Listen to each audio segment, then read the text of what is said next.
Traditional historians will say that the French Revolution started simply because of lack of food and economic problems, and while that's true, the evidence suggests the trouble was instigated and engineered by illuminated Freemasons. It was their first attempt to overthrow a monarchy, abolish Christianity, and establish a utopian science republic in a nation-state. In 1784, Adam Weishaupt issued an order to a man called Maximilien Robespierre to start the French Revolution by sending a courier from Frankfurt to Paris. En route to Paris, however, the courier was struck by lightning and died. When his body was found by the police, they searched his belongings and found the book he was carrying that detailed the plans for a revolution in France. As a result of this information coming to light, Adam Weishaupt was banished from the country by the Bavarian government, who also outlawed the Illuminati and closed all Masonic lodges. They also issued a warning to all the governments of Europe, telling them to be on guard against this plot. These warnings were unfortunately ignored, and France paid the price. The Illuminati had good motivation for choosing France for their first revolution from monarchy to science republic. It was, after all, the French king who had been so influential in shutting down the Jesuits. And even if it were not for him, France was the very embodiment of all that the Enlightenment thinkers had come to hate. They had an absolute monarchy for one, meaning the king had complete and unchallenged authority. Secondly, that monarchy was deeply intertwined with the Catholic Church, who had feudal privileges. The Catholic Church was also the largest landowner in the country and was levying a tax on crops, which they referred to as a tithe. This tax was a terrible financial burden for the poorest people in France, who battled daily with malnutrition. In Essays on the French Revolution, Lord Acton writes, "The appalling thing in the French Revolution is not the tumult, but the design. Through all the fire and smoke we perceive the evidence of calculating organization. The managers remain studiously concealed and masked, but there is no doubt about their presence from the first." Albert Pike confirms in Morals and Dogma that it was Freemasons that aided in bringing about the French Revolution. The Masonic Lunar Society, which was the precursor to the British Royal Society, was intimately connected to the revolutionary movement in France. Freemason and Lunar Society member Benjamin Franklin acted as the shuttle diplomat between the French and English utopian idealists. The son of James Watt was accused of being a French agent by Edmund Burke in the British House of Commons because of his connections.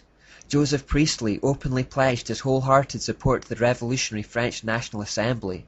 Fellow Lunar Society member James Keir hosted a dinner to commemorate the fall of the Bastille. Most notably, Erasmus Darwin actively supported the French rebels. And the French Revolution indeed exhibited all of the hallmarks of a Masonic scientific dictatorship. The first thing to notice was that the goddess was quick to make an appearance. After the Legislative Assembly officially rejected God as the object of man's worship and praise, the National Convention paraded a statue of a woman who they called the Goddess of Reason through the streets from the Convention Hall to the Chapel of Notre Dame. There they enthroned her on the high altar. This ritualistic enthronement of human reason embodied in the goddess represented the unification of man's consciousness with the omniscient, which is the ultimate end of evolution and something Freemasons believe they are heading towards naturally. In other words, human reason became the ultimate source of moral precepts and man became God. This whole concept was embodied in this goddess. Also, a Malthusian depopulation campaign also began. Under the direction of Maximilien Robespierre, the revolutionary government began carrying out a massive killing spree that became known as the Reign of Terror. Robespierre said at the time, "Terror is nothing else than justice, prompt, secure, and inflexible." Robespierre's goal was to eliminate 15 million useless eaters, and while that full number was never realized, the Reign of Terror did claim the lives of around 300,000 Frenchmen.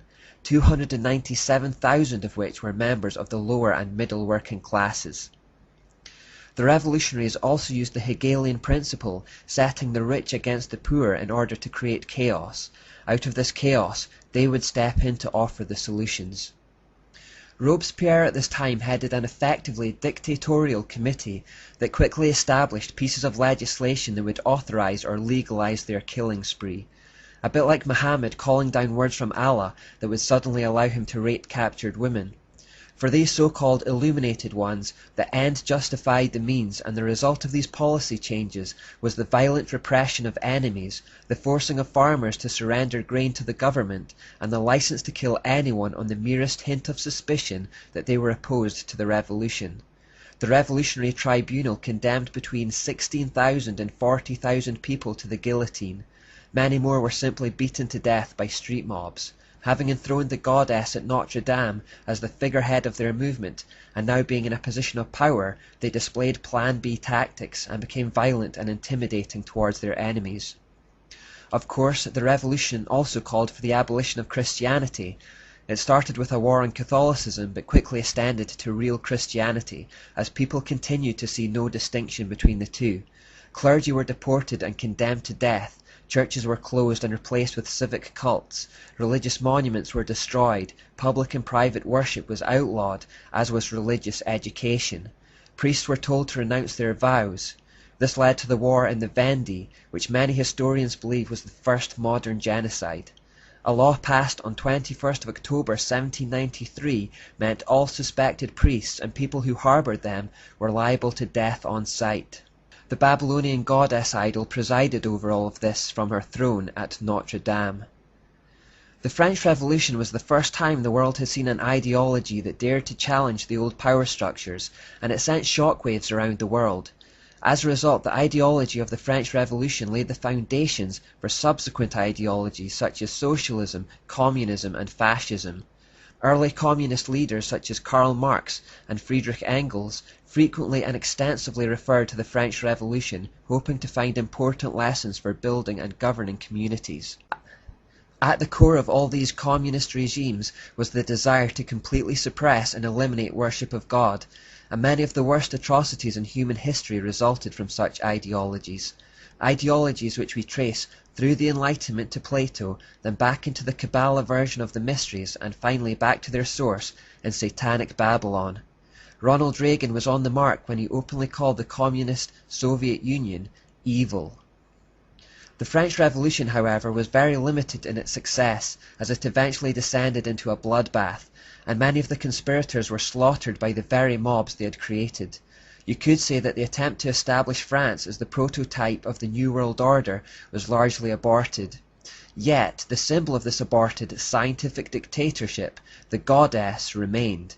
Long after she was enthroned in the Cathedral of Notre Dame, she was transplanted to the shores of America, and the plan was continued there. Philip Collins writes, "Today, statues of this illuminist goddess of reason are found throughout the USA. One stands astride the U.S. Capitol building in Washington, D.C. Another is atop the dome of the Capitol building in Austin, Texas. Her statue has been erected in town squares and city parks. But the most fantastic idol of the goddess of reason, the most majestic statue of the pagan lady who bears the torch of light, who illuminates, uplifts, and frees mankind, is found in New York's harbor. Towering above the shimmering but polluted waters, she holds in her outreached arm and hand a torch of fire and light. A gift of the Masonic Order, the modern inheritors of the Illuminati heritage, the Statue of Liberty was sculptured by Frédéric Bartholdi, a member of the Masonic Lodge of Alsace-Lorraine in Paris, France. The statue is an esoteric idol of great significance to the secret societies plotting the New World Order. The plans for changing the world didn't end with the French Revolution. They merely changed venues.